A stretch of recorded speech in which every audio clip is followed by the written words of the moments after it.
As a therapist, I'm often asked why depression and anxiety are so common among children and adolescents. One explanation, almost surely the most neglected, is declining interest in God and religion. I guess that's one explanation, but it's not the real one, is it? It's not the explanation. It's not even an explanation. Indeed, when I looked up the common causes of childhood depression and anxiety, I noticed that not believing the false promises and exaggerated claims of religion was not even mentioned by any of the sources you'd expect to have the most accurate understanding of this. None of them said that any of this was caused by not believing in God. Instead, researchers believe that brain changes in adolescence increase a teen's vulnerability to depression and anxiety and play a role in the severe gender disparity in these disorders. This may be due to different developmental and social changes that teenagers typically face, such as hormonal changes, developing brains and bodies, and peer pressure, but not atheism. I see the consequences of this in my practice almost every day. This is Erica Komisar reciting an opinion piece that she wrote to the Wall Street Journal under the title, Don't Believe in God? Lie to Your Children. And the subtitle says that the alternative is to tell them that they're simply going to die and turn into dust. Yeah, the alternative to lying is to tell the truth. And this professional therapist thinks there's no better way to tell the truth except by the darkest and most misleading spin, one which doesn't even deal with the student's problems at all. What a surprise that a Christian advocates defending God's truth by lying to the gullible. That's what an apologist is, right? Someone who lies in defense of the faith. We've known for a while that the truth of God was nothing but lies, haven't we? And what a surprise that an admitted liar would be a featured speaker for Prager University. We know Prager is all about lying too, don't we? And finally, what a surprise that a religious apologist claims to see a need to believe where there is none, where all there is instead is the immoral fallacy that the ends justify the means. Christians have been telling me that lie since I was a little boy. And this is not merely my personal observation. A 2018 Harvard study involving 5,000 people examined how being raised in a family with religious beliefs affects the mental health of children. To be fair, the study she cites says that they only measured two things: how often children attended religious services, like sitting in a church, and how often they meditated or prayed, whatever that means. And the study admits that they could not account for an inverse association due to depression, because depression is a change in behavior that is most commonly brought about by living conditions, stigma, discrimination, or exclusion, lack of access to quality support or services, like living in fragile situations, enduring chronic illness, being on the autism spectrum, or having an intellectual disability or other neurological conditions. And depression can also come from being trapped in early or forced marriages, which happens more often in religious communities. Well, let's get serious. It only happens there. But this study was only interested in kids up to about 14 years old before things got that complicated, because most of the 14-year-olds haven't been married off yet. The study found that kids who attended a religious service at least once per week scored higher on psychological well-being measurements and had lower risks of mental illness. Actually, the study said that it possibly leads to better health and well-being, and that it is possibly associated with fewer depressive symptoms and lower probabilities of other issues, and that it is possibly associated with greater life satisfaction and self-esteem, and so on. However, other studies show that students' performance on reading, math, and science tests were negatively tied to several forms of parental religiosity. And some students have reported that children of highly religious mothers were more likely to internalize their problems, which can lead to disorders like depression. Other studies associated children of atheist parents with externalizing problems, while some other studies found no relationship at all. So it's a mixed bag. But parents and children agree that parental religiousness is associated with more controlling parenting and, in turn, increased child problem behaviors. Weekly attendance was also associated with higher rates of volunteerism, lower probabilities of both drug use and early sexual initiation, and a sense of purpose.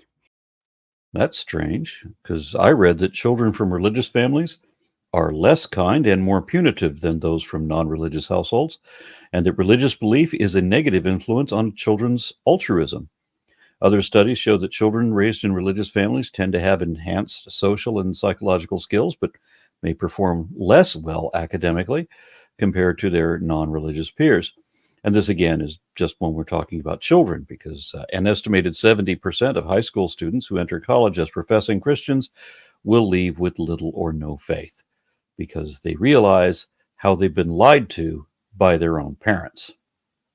Yet, despite all the evidence that religious involvement leads to positive behaviors, Gallup reports that the U.S. has seen a 20% decrease in attendance at formal religious services in the past 20 years. In 2018, the American Family Survey revealed that nearly half of adults under 30 do not identify with any religion. From a purely psychological point of view, this is not a good trend. No, it's a very good trend because it means that people are coming out of a dark stupor, finally able to distinguish fact from fantasy, and they no longer need what might have been considered comforting fables once upon a time. Never was for me, though. Every Bible story always sounded to me like mindless insanity, and I mean at every age. Even when I was a little boy, when my family started trying to fill my head with their factless fables of ignorant, bigoted superstition. Because what matters really is what the truth is, and religion is not true. It's okay to admit that and move on to better things. Nihilism, the belief in nothing, is a rich fertilizer for anxiety and depression. In contrast, the belief in God, a guardian figure who loves us, is an invaluable source of support and comfort. There's an old saying that it is better to be told a hurtful truth than to be told a comforting lie. In the end, the truth will make its way out and will hurt much more than it ever had to. Oh, and speaking of lies, nihilism is not a belief in nothing. It is not believing anything on faith. The difference is subtle but important. Remember that faith is the most dishonest position it is possible to have. And Mrs. Commissar is demonstrating that right now. I am often asked by parents, how do I talk to my child about death if I don't believe in God or heaven? My answer is always the same. Fake it. Fake it till you make it is what my pastor said. Just keep telling yourself it's Jesus until you believe it. When he said that, that was my last moment as a Christian. I just needed to know how dishonest it was, how dishonest faith was, how dishonest his faith was. But that's not how Mrs. Commissar said it in her article. What she actually said there was, if you don't believe in God, then you should lie to your children by telling them you do believe in God. Because lying to your children is a great way to build trust. Worked for me. Just kidding. When I forced my dad to admit that he lied to me about Santa Claus, and once I was able to catch my breath at the fact that the man I trusted most in this world had lied to me, I immediately asked him about Jesus, and I could tell he was lying again. Because believers don't believe in the truth. They don't even care about the truth. They believe in belief, in the effects of manipulating people into believing, because then you can make them do whatever you want. There are many things you don't tell your children the full truth about. For instance, if your children hear about a tragedy that has occurred in your community, you tell them that it will never happen to them. We don't have a crystal ball and cannot know that bad things will not happen to our children. Yet we reassure them with a hopeful narrative. The same applies to believing in God and heaven. Pretending to believe in something I don't, especially something so silly, is not a matter of not telling the full truth. It's a complete lie. Both of my biological children were raised atheists from the ground up. Neither of them ever had any such problem. I know other kids who started out Christian, but by their teen years, they had heard enough of the obvious nonsense, and there's no benefit in believing in lies. My children, all of them, always knew what sorts of terrible tragedies have already happened right here in the USA. And I was always realistic about our precautions or preparations in this or that eventuality. Thus, my children were reassured realistically. And consequently, they have come to trust me over any clergyman. Even if you believe that when your life ends, your bones turn to dust and you are gone for eternity, such beliefs don't help children. They only scare them and create anxiety over death and dying. Belief in a benevolent God and a heaven does help children with their fear. What fear? I never experienced that, nor my kids. I'm reminded of the words of Martin Luther, the father of Protestant Christianity, who famously asked, "What harm would it do if a man told a good, strong lie for the sake of the good and for the Christian church? A lie out of necessity, a useful lie, a helpful lie. Such lies would not be against God, he would accept them." And this falls in with another lie, that if God didn't exist, it would be necessary to invent him. Again, as a means of manipulating the masses. But none of this is really necessary, and it certainly isn't morally defensible. They don't give you that "it's just a little white lie" nonsense, because I've heard that apologetic excuse since I was a little kid too. Death is a part of life. All my kids know that, and none of them have had a problem with it. I knew that as a kid myself, and the only problem I had was with the lie that once your life begins, it will never end, that it will go on forever and ever and ever. Even if you believe that you're going to heaven, that's still not a pleasant thought. Not if you think about it for even a few minutes. You start realizing what's wrong with that idea. And that's why the clergy invented hell, so that their parishioners would spend their time worrying about that instead, so that they wouldn't notice all the problems with perpetual stagnation and everything else wrong with every notion of the afterlife, where even heaven becomes an inescapable damnation, and there's no way to just let it end. And death is arguably the part of life that gives our life value. We humans tend to value most that which is rare. And what is more precious than this moment while we live? Realizing this, then every notion of eternity after that actually devalues life, makes us take it for granted and waste it. And on that note, I should add that I just saw a Facebook post from an atheistic Satanist upon finding out that one of her friends just died. And she said, "Annie screamed from the rooftops how much she loved her wife, her family, her friends, her job, and was no doubt living her best life, embracing her true, authentic self every fucking day. I will dearly miss seeing her at all of our events, and I will do my absolute best to let her memory inspire me to do better in my days ahead. Hail Annie, today and every day." That's what it means to be atheist. We believe in life before death. In our current age of broken families, distracted parents, school violence, and nightmarish global warming predictions, imagination plays a big part in children's ability to cope. It is far better for kids to use their imagination constructing something positive, such as a God who cares about us, than the dark nihilistic idea that there's no creator and protector and no purpose to our existence. I don't need a mythical creator, especially when we know there was no creation. This isn't creation, this is reality. There is no creator, we evolved. I don't need a divine protector either, unless God is going to protect me from God.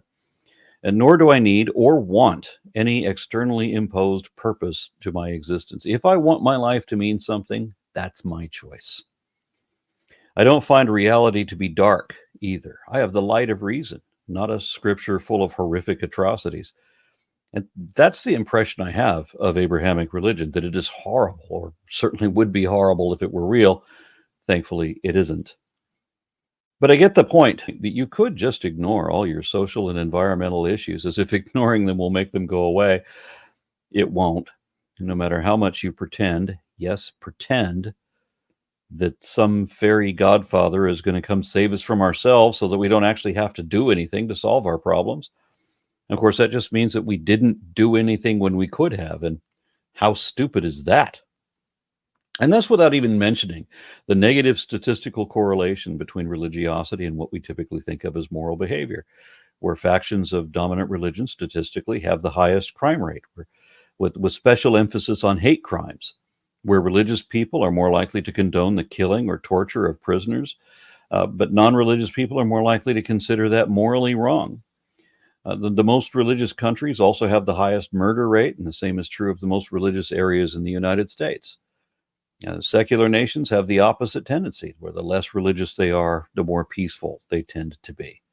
Here in the US, evangelical Christians have the highest divorce rate, and they also have the highest rates of teen pregnancy, and students in private religious schools are statistically more likely to get an abortion than their peers in public schools.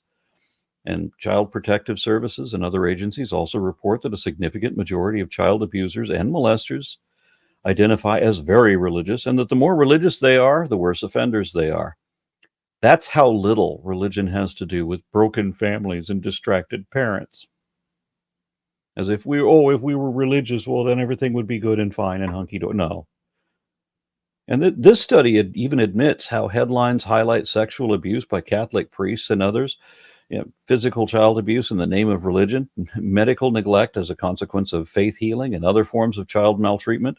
News stories of child fatalities periodically appear that document the sad consequences of parents who adopt an extreme religious authoritarian orientation in their child rearing or reject medical care for sick children. But then the article goes on to say that doesn't matter because most people aren't that bad. Seriously, that's their excuse. I am also frequently asked how parents can instill gratitude and empathy in their children. Again, the best answer is involvement in an organized religion.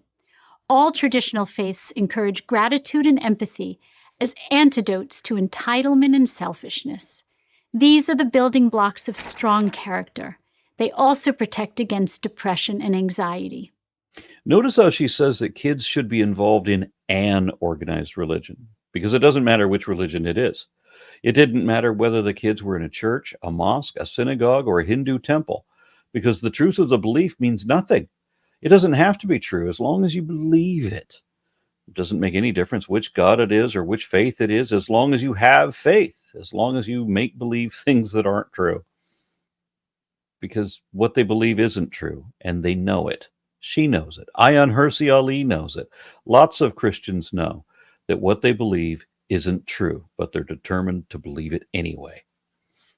And my kids learned a set of ethics. Some I taught them as a humanist, and some they taught me, because they're all socially conscious, I'm proud to say. I never needed religion, and neither did they. Additionally, religion provides children a chance for community. Being with people who share their faith can act as a buffer against the emptiness and isolation of modern culture. This is more necessary than ever in a world where teens can have hundreds of virtual friends and few real ones. That is actually the only thing that religion really does do. Congregations often offer small enough communities that everyone knows everyone, regardless of age, and that small network is also capable of some degree of counseling or charity for members of the in-group, those who believe or profess to believe. And the belief itself doesn't mean or do anything, but this community connection actually can mitigate most of the common causes of depression listed earlier. Having a strong connection with an adult helps protect teens against anxiety and depression. Somebody outside of the parents, a trusted adult, such as a coach or school counselor. Although, the disturbing number of trusted adults that even in Protestant churches have engaged in sexual misconduct with the children in their charge. But if you're looking for the one good thing religion really does provide, I can direct you to a network of free thought groups that provide that type of experience with actual education, secular camping trips, everything good that religion has without the lies and molestation and distillation of prejudicial bigotry that religion just can't seem to get rid of.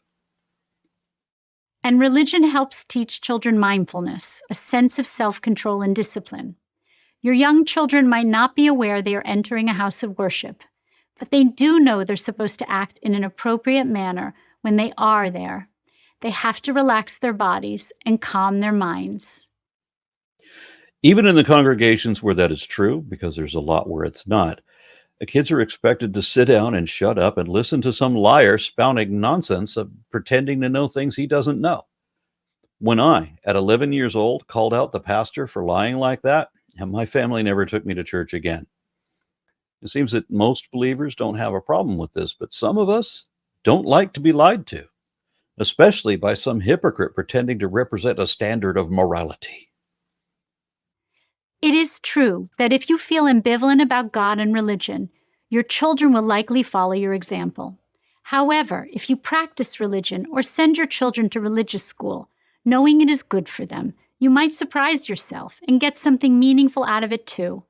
In other words, your children may bring you back to faith. It's certainly worth an extended experiment for their sake and for yours. Thus, we see what an autodeceptive delusion faith can be. She's saying that if you lie to yourself and others, and you'll begin to believe your own lies, as if that's a good thing. It's not. Not for you, not for your kids either. There is no benefit in being fooled into believing things that are not evidently true. Well, there is the advantage of an endorphin rush that religious practice can mimic the effects of certain addictive drugs. So people who move into religion from addiction are just changing one addiction to another. But that's the only benefit there is. And so there's no advantage in lying to yourself until you believe it. But I'll give Miss Commissar this. At least she admits that it is all a lie.